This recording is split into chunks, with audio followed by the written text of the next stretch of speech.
Hey guys, and welcome back to my channel for another midweek mystery video. Although you're probably thinking, Georgia, it's not a Wednesday, what's going on? And this is the beginning of a mystery week. So every day this week, Monday to Friday, 4:30 p.m, or maybe later if I'm running behind, I'm going to be uploading a brand new mystery video.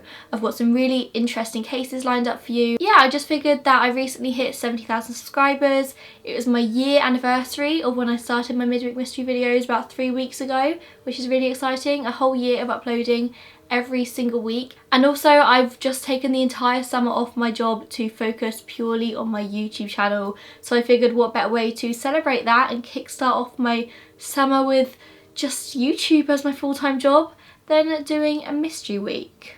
I've got some really interesting videos lined up for you this week, so 4:30 p.m. every single day. Make sure you are right here. But this week we're covering the case of 20-year-old Cynthia Anderson, or she was known as Cindy to her friends and family. She disappeared from Toledo, Ohio on the 4th of August 1981. Now Cindy worked as a legal secretary at the law office of J. Feldstein and James Rabbit on East Manhattan Boulevard in Toledo, and that is where she disappeared. Cindy was 5'4" with brown hair and brown eyes. She was a very pretty, striking young lady. She's also been described as a devout fundamentalist Christian. She had very, very strong beliefs, and when she disappeared she actually only had about 2 weeks left working at her job at the law office because she was quitting to go to Bible college. She had a boyfriend and lots of friends. She was definitely a very well-liked, kind, loving young lady. As she was still living at home with her parents, her mum, dad, sister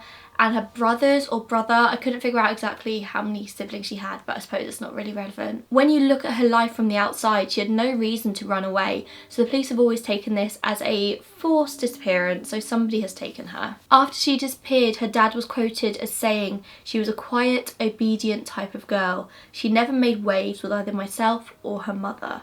So I think she was very close to her family. She's very obedient, she's very Christian, and she sort of did what was expected of her. Strangely enough, before Cindy went missing, she'd had a series of really frightening, creepy nightmares, and she'd been speaking to her mum about them. Her latest nightmare was she'd let an acquaintance into the office and they had actually abused her trust and hurt her. I'm sure it was probably nothing, but it seems like a really creepy premonition of what was to come for her. The morning of August 4th was just like any other. She went to work at 8:30 a.m. after skipping breakfast. She drove there as she did every day in her 1980 white Chevrolet Citation. It was a fairly new car and an indication of how well Cindy was doing for herself. She had a very good job. That day she was wearing a white V-neck dress with red piping, open-toed sandals and a brown bag. Now most mornings Cindy was alone in the office, and this morning was no exception. She was in there on her own.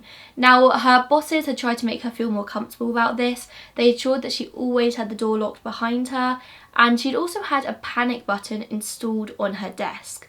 Now from what I can gather, Cindy had been feeling very uncomfortable about some things that had been going on at work, and so they installed this on purpose. So if she pressed this button, it would alert the people in the shop next door that Cindy was in trouble and they could come around and check on her. I'm not entirely sure exactly what trouble it was that caused them to install this button in the first place. All I could really gather was that a lot of things had been happening that made Cindy feel uncomfortable in the workplace, and so they took this step. And we will cover a few of the things later, but obviously spoilers. Now strangely enough, even though Cindy had this button on her desk, the morning that she disappeared, it wasn't pressed. There are reports of people speaking to Cindy on the phone up until about 9:45 a.m.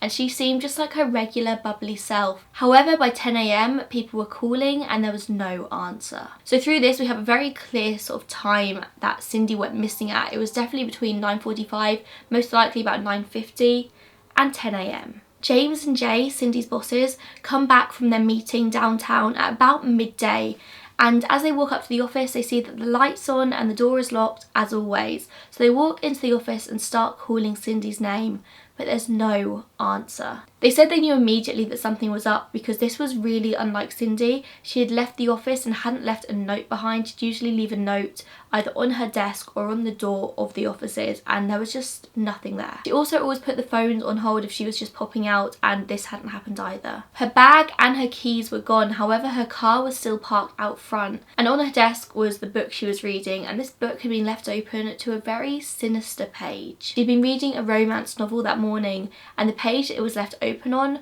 was the only violent page in the book. It was about how the heroine gets abducted at knife point. Other than that, nothing else was out of place in the entire office. There was no sign of a struggle. Everything was as it should have been. The police were called and they came, I think, pretty much immediately, but they couldn't find any clues as to where Cindy had gone. As the investigation continued, they found out that her bank account had a significant amount of money in it. She was a 20-year-old girl with a very good job, so this was to be expected. However, since that day, not a penny of it has been touched. Her social security number has also never been used again. The police noted that there had been a very large spike in crime recently in Toledo, but they couldn't say for certain whether this crime spike was linked to Cindy's disappearance or not. As the investigation continued, people came forward to the police with all sorts of tips about Cindy's disappearance. One that was particularly interesting was a client of the law office called Larry Mullins. He came forward to say that the day before Cindy disappeared, so on the 3rd of August, he'd been in the law office to pay off a legal fee, but whilst he was talking to Cindy, she received a phone call. She answered it, and the way she reacted was if it was something obscene, and she was scared. She hung up really quickly. Larry said he'd never forget the look on her face. She was terrified of whoever was on the other end of this phone call, but to this day we don't know who it was. Larry was actually so concerned that when he got home from the law office that day, he called the police himself. Now this is before Cindy ever went missing, but Larry was so concerned about Cindy, he could tell how scared he was, so he actually called the police and asked them to do a drive-by and check on her. Now I don't know if the police actually did this or not, but I think it's very interesting that Larry could tell that she was so scared that he felt the need to do this. And the evidence does point towards this not being the first scary call that Cindy received. This is possibly one of the reasons why her bosses felt the need to install the panic button. About 10 months earlier, on the wall across from Cindy's office, somebody had written, "I love you, Cindy, by GW." And to this day, we don't know who this GW was. I mean, from everything that's gone on, you can assume that it's the same person who's making these calls, but Cindy never opened up to anyone about these calls or this message. We don't know if Cindy knew who it was or if it was just a random person. She never spoke to anyone about it. I think we can assume that the police looked into everyone that Cindy knew and they didn't find anyone suspicious with the initials GW. About a month later, in September 1981, the police receive a very strange phone call from a woman.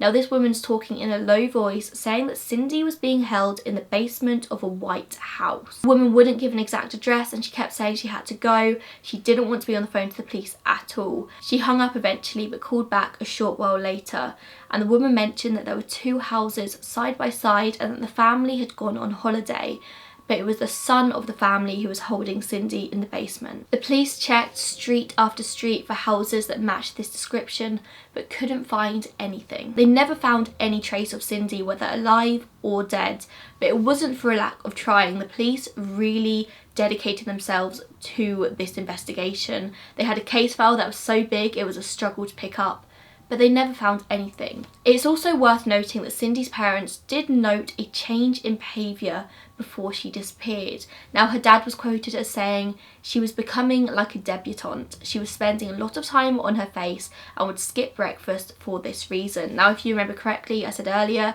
that Cindy went into work that morning at 8:30 AM having skipped breakfast. Now I find this very strange. Her dad said she was becoming like a debutante, like doing makeup.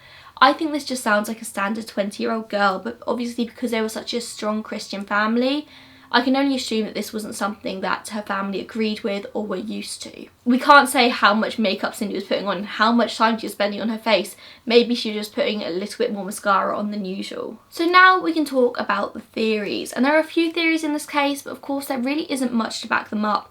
We have no evidence in this case really at all. All we know is that Cindy disappeared. The first theory we're going to touch upon is that she possibly ran away. It's definitely a possibility that Cindy ran away, but the question is, why would she do it? She seemed happy, she had a strong relationship with her friends and family, she had a boyfriend, she was quitting her job to go to Bible college. She clearly was sort of going full steam ahead with her life, and she didn't really seem to have any problems apart from these weird phone calls. We could speculate that perhaps she was feeling suffocated by her strongly religious family, she didn't want to go to Bible college, she didn't really know what to do, and so she just decided to run away. Maybe she had a new suitor, a new boyfriend, and that's the reason she was spending longer on her face, and so together they decided to run away. It is a possibility, but I do think that she would have been found by now. It has been well over 30 years. If she was running away, surely she'd take her book with her. I mean, you'll probably be spending a lot of time on public transport, so take your book with you. Nobody would have noticed her book was gone. I mean, I highly doubt her bosses would have come into our office and be like, oh my god, her book's gone. You don't pick up on things like that. Unless she was pre-planning it so well that she purposely left the book open on the page of the abduction to throw the investigation off. But it just doesn't seem like it would be the first thing that springs to your mind to do. And also the theory of her running away, it doesn't match up with all the strange phone calls she was getting. There was no denying that she received this phone call that Larry Mullins saw her receive. The next obvious theory is that she was abducted by someone, possibly somebody who just had a massive infatuation with her and was stalking her. But this is where things are very strange. So Cindy's office was actually locked up when her bosses arrived. So Cindy had clearly had time to step out of the office, turn around and lock the door. Maybe she was hungry, she'd skipped breakfast and so was heading out to get some food. So she locks up the office, forgets to leave a note and starts to walk towards her car. She takes her purse and the keys with her obviously, but just between that short walk from the front door to her car, somebody grabs her. Don't think if she was abducted that anybody actually went into the office to do so. Now maybe somebody'd been planning this for a long time, or maybe it was just a random crime of opportunity. Somebody passing sees a beautiful young girl alone and so just grabs her off the street. What I do find very strange though is that nobody in any of the other stores along this kind of block saw anything happen or even hear anything. I think the only feasible way which somebody came into the office that morning and took her was if she actually left the door unlocked and somebody came in. I think if she was that scared though, she was getting all these weird calls, I don't think she would have forgotten to lock the door. And also if she was in the office, she most likely would have pressed that panic button that had been installed for her, but like I said earlier, it wasn't pressed. However, if she did get abducted outside of the office, how is the book left to the open page? It makes sense somebody came in the office and tried to take her. She may have had time to open the book to that page and leave it on the desk as a kind of clue. I don't see how she would do that and not press the panic button. But if she got abducted outside of the office, the book would just be a massive coincidence. A lot of people speculate there was actually somebody who worked at the firm that took Cindy. I'm not entirely sure how big this office was. All I know for certain is that Cindy worked there and the two people who owned the company, James and Jay. I'm not sure how many other people were in and out of the office on a daily basis. But from the photos, it seems like it was a very small office, so I doubt it was many people. And I am 100% sure that the police would have looked into every single person who had access to their office, and I can also assume that none of them looked suspicious. Her boyfriend was also very closely looked at, but again, he wasn't a suspect either. A lot of her friends say that her boyfriend was very clingy, but he loved her and he wouldn't have harmed her. They were actually going to Bible college together. I personally think whoever did this to Cindy had been stalking her for a long time and had been planning this moment. I think whoever did it knew her routine, knew to wait outside her office for her and just bundled her into a car. Maybe she didn't even have time to scream. Or maybe it was somebody that Cindy actually knew, as in not somebody who worked at the firm, but she walks outside the office and sees somebody she knows and gets chatting to them. Or maybe they say, let's go get food together, and Cindy gets into their car and they end up harming her. Another theory here is drug trafficking. Now, I'm not saying Cindy was directly involved in the crime herself, but maybe she became an innocent bystander of a drug trafficking ring. I mean, shortly after Cindy's disappearance, 9 separate people were convicted of drug trafficking in the Toledo area. And it was theorised that Cindy possibly overheard two criminals talking about this, and they decided they had to do something about it, so they hurt Cindy. One big theory is that she'd overheard a man called Jose Rodriguez Jr. and his attorney, a man called Richard Weller, talking about his case. Once they realised that Cindy had overheard what they were saying, they conspired between the two of them to hurt Cindy and dispose of her, let's say. An informant at Jose's trial actually said that Jose had confessed to them that he'd killed Cindy, but it was ruled to be an unreliable witness and they couldn't do anything about it. There was no proof. I personally think this seems like a very loose link. I don't think there's much there, but it is a theory that a lot of people throw around on the internet. The second theory is two brothers, Anthony and Nathaniel Cook, and they were convicted of the murders of 9 women in the area in the 1980s. They've denied all involvement. They are still in prison. I think one of them died. There were 2 black men who committed racially motivated attacks against white women. They would usually attack women who were parked alone in isolated areas and would rape and then murder them. Although in pretty much, I think, every case the body was found. Don't quote me on that, I'm trying to remember what I read online, I didn't write it down. But Cindy doesn't quite match the MO here. She may well have been sat in her car, but there was no evidence of her car being touched at any point. And also it wasn't really an isolated area, it was quite a open space. There were lots of offices and shops around. There may have been other people in the car park. It doesn't seem like it would have been a completely isolated area, but it is a possibility, but they have denied all involvement. Surely Cindy's murder has to be linked to the calls, unless that's just a massive coincidence.